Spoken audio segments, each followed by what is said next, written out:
khovel hun sang sanga agape tarong bo puite le TV lama min en tu te mani in atanga zuma lata min en tu te Isu Krista min du sakna chibai kabuk chau ani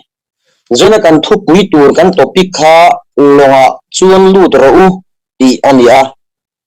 kan mang khan pathian thu cha kan soidon ani pathian le thabuthian nin chiarin ngai kha ila Genesis bung sari chang khat kan in ma na kan thu pui Genesis bung sari chang khat chiarang ule tin lalpan nawa hmena chuan nang le I chung te zong zong chu longa lut ro u nang zong tunlai chang tharji na hian kan nit mu in mi fel takin hi kasia che ani thuthung thar lama kan chiar le anga Timothy le ka thon pahni na Timothy le ka thon pahni na bung thum chang khat changa chang lizovin chiarang le ni lunga te chuan hun khir takte alo omanga mi ma ni in mangai tu te tang tangai na te in tivei te chapou te pathian soi chatu te nu le pa tho ilo te lom na chang selo te thiang lim lo te mangai na pian pui nei lo te huai kombol te he tu te in sum thei lo te nikol sem te thadu hau lo te vervek te thun dol lo te in ngai lu te pathian mangai aya ma ni lom na mai mangai zok tu te an ni don si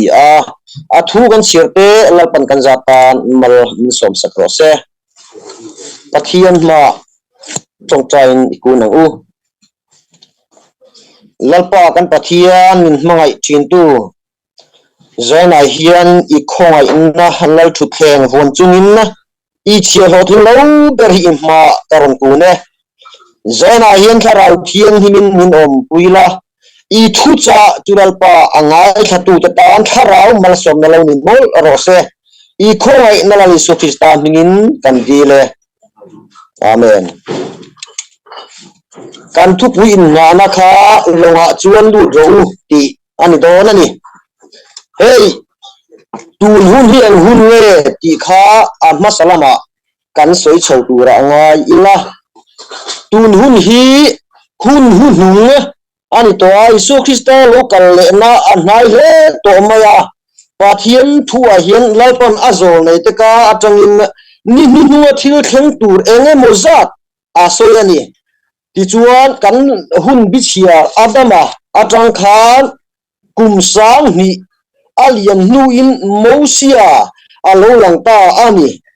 in mosia atanga kumsang ni al ar ave nu khan Isu Krista bi edi kan mureta Isu Krista kalpelin Pentecost alo theng leta chu ti ni chuan tun hun hi an hun nge kan ti chuan lalpa zon hunani a pathian nai hunani a Isu Krista longa chuan hunani don lom ni ki kha zona hian athu toite in kan zir don ani ni nu athil thleng tu lalpa che rote ka tara min sia tir min sil na khan ahma salama khan hun khir atakalo thlenganga ti kan huta a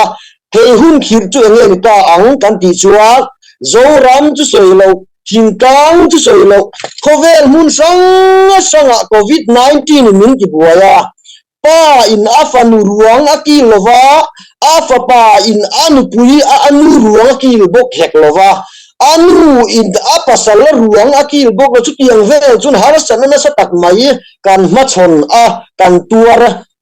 ani kha kan serenga kha hun khir tak kha engwangin nge alo then kan ti chuwa misin fapa Isu Krista alo kal le huna a hun anhai to zia ti chiam tu alan chuana asimtom pakhat alo ni ta ni chu ani lo le engwangin nge COVID khan nang le ke hi kan boral lova enga tinge ha covid khan min enge kan veilova covid awangin nangle I chunte itu ifa inu ipa ithiana zene ding wange he khonga ina huna hiana kan la dam sen lu kan ti chuan pathian khonga ina ni hun hunu ala pa khonga ina kan changani ti chuan kan han chu ta chu covid 19 mai chu soilo hun engelo khen kan ti chuan now ve tan ti an ti hun po kan nang tan khen chome kan hi khonga ina awaga hun tuna hun in ther chuan kan han soita kumsom ni le pathum kan man zo ta akumsom ni le pan palina tura hian hei february ni ri atani maya ani lo le hei hi eng angin kan man don ti tu man kan se thei lo ani missing hi thi tur hian nat lok angai reng lo chung jing a chon eng wang le itel lo kan ti chuan eng tin le peter le khon pati na peter le khaton pani na khan kan hu kha mithen khatin na muanga an ngai angin lalpa chu thit thu tiam ko amuang lo ve mi zong lo sim du in nangma nilama ado theni zo atini chuwa chuan pathian khongai ngale ado thena le athat na le alaina na wangin zanin huni kan khen thei zo ram mi pui le khovel hun sang sanga ka u le naw then I siang u ram le ram kan indova nam le nam kan indova he zo ram jim te apo in ngai tua chiang ila mangai ina dai zo to ani kan pian pi u naw te a in sung le pa ya mangai eng mo zat kan om nge inarin om chu mai pi alama ma ani nu le pa te thuo mi alo ni se eng mo zat ko khera anom to ani tin thulu kan don lo hei hi soila apoyang em miril ru ka kheina ngem ti ngai tu reng lo winna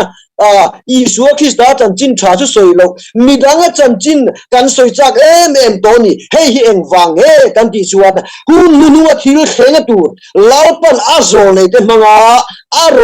arong khen ataka kan ton me kan hi chuwang chuan tu ni en hun nge kan ti chuan pathiana zon hunani mola la ya lalpa kan zona kan pan hunani Isu Krista lokal le bahian nangle ke hi nova pathianin nova zena temkin ngati kha nangle ichung te song longa chuan lu tho ati hun kha aliam to long tu hunani lova longa lu hunani to chuwa chuan nangle ke zana hian Isu Krista kan him na kanin nga na kandam ko chuwa na kan taksa chu soilo harau dam na famkin Isu Krista longa lu hi ava hun to em apan hina le atom na tan ole tun huni ang hun le ti zole te mangin thil pakhat kan soi liang wana thil mak atia chu wana nge thil mak kan mu ngai tu ro amai ro chu arsi ate bu sen ma se lau pana pot tho ro tu fin dia thu bera po mun khur ma se ru chu na mi ka tirang lal pana ti kan bo na lo pathian na laga tai kan bo na lo kan him nei su Krista lo chuan hunani ti kha zena akan soile du boka in pakhat de chu enge zaina hian enge kan mo ta kang enge kan ti chuan kan lalpan missing te ta thil phu pathum ani mo apakhat na chuan khonga ina ngai na khot me na apahina chuan dikta kati adle tani apathum na chuan thu nuai ro taka pat ama pathian len dun chu mi thil pathum te mai chu pathian min thu dei chu ngai tu ro chu do kan dam ko chu na turin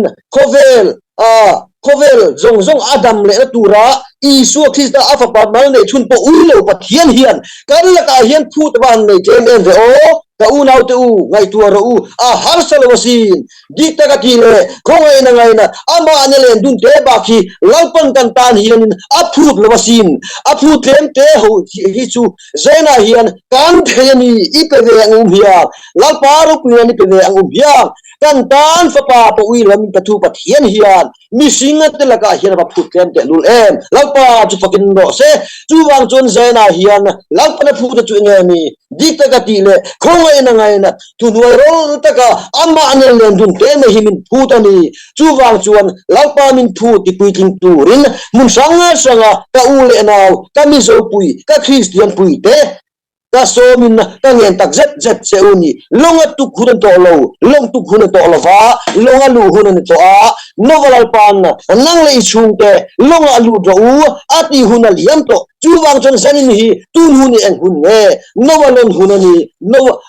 isu khista longa lu hunani isu khista longa lu hunani ho kan za hiana kan dam na fam kimma kan dam kho chu ana kan taksa le tharau adam lalpan nang le ke hi min phu ta min kau bok chan dam ini awang khan I thungo theilo ve in puang puang theilo ve midang da chan dam ve tura lalpa chan dam ini kha zaina hel tharin lo fero lalpa chan dam to che chan dam tu an oma chan dam me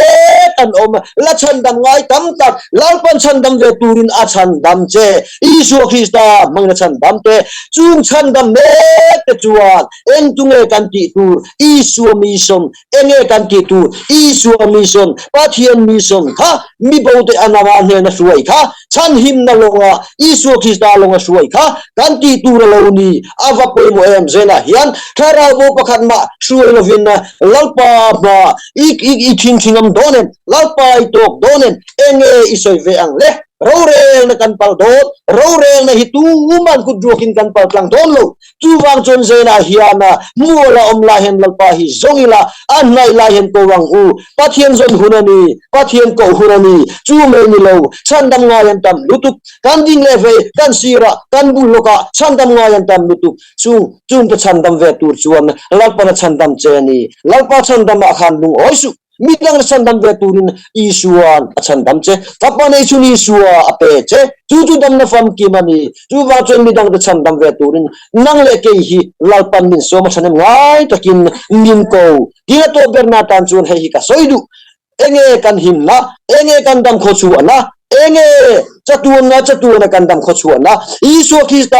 kan dam kho chu ana isu khista kan tharau dam na taksa tharau dam na chatuan kan dam na tu isu khista long hi chuan batla kani kele ka chung tan chuan tla kani kan zawa hen ram ni pu tan chuan tla kani khovel ni sing tan chuan tla kani kan dam na fam ki mani lalpan no ne na longa chuan lu to chang khat nang le chung te longa alu to isu khista longa kan zawa kan himna kan dam na fam kimma kan himna fam kim khovel sumina alei theimya allo khovel ro pu min som sakro se pathian ma tong tai nang lalpa kan pathian min ma ichi tu ichi ro ting lo tak manga ichanem ngai na luang chuak ta kha asi apiang le alo ena piang te tan taksa tharau dam na lo ni bol ro se iko ay inalang Isu Krista mingin kandile. Amen.